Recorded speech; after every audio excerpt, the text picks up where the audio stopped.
Nearly everyone you meet these days seems to have an opinion about which cryptocurrency is poised to be the next Bitcoin. Will it be Stellar and Emma Ripple? The names change every week, like a parlor game. But that implies that folks are playing an innocent game where the stakes are low and the entertainment value is high.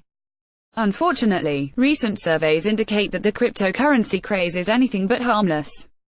Here are all the risky things people are doing to jump on the Bitcoin bandwagon. Maxing out credit cards to buy Bitcoin. A recent survey of Bitcoin investors found that 18% purchased their cryptocurrencies with the use of credit cards, according to the consumer group Lender.do. It gets even worse.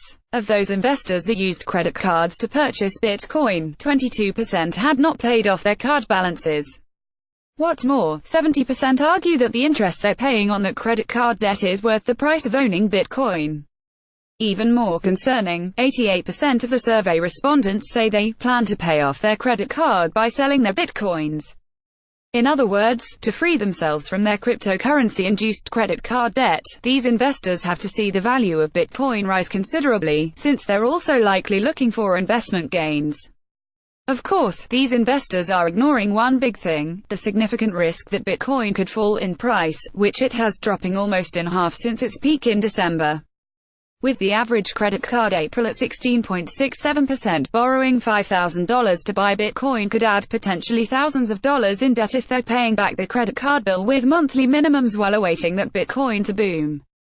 Taking out a mortgage to buy Bitcoin plastic is not the only way people are apparently taking this mania to new levels of financial insecurity. In December, Joseph Borg, head of the North American Securities Administrators Association, said that some investors have taken out mortgages to help purchase Bitcoins. While it's unclear how prevalent this is, Borg made the statement near the height of the Bitcoin run. This is not something a guy who's making $100,000 a year, who's got a mortgage, and 2 kids in college ought to be invested in, Borg told CNBC. At the very least, mortgaging a home, which for many people is their most important asset, raises the stakes of what could be lost if the Bitcoin bubble bursts. Borrowing against Bitcoins to buy things. There's another death threat on the horizon. With the Bitcoin mania creating blockchain ledger millionaires, a new industry is being formed. Companies now offer ways for crypto owners to borrow against their virtual wallets to purchase large items, like cars, homes, or boats. Bloomberg reports that the typical contract would require posting $200,000 worth of Bitcoins as collateral, with a 12% to 20% interest rate in order to obtain $100,000 in cash.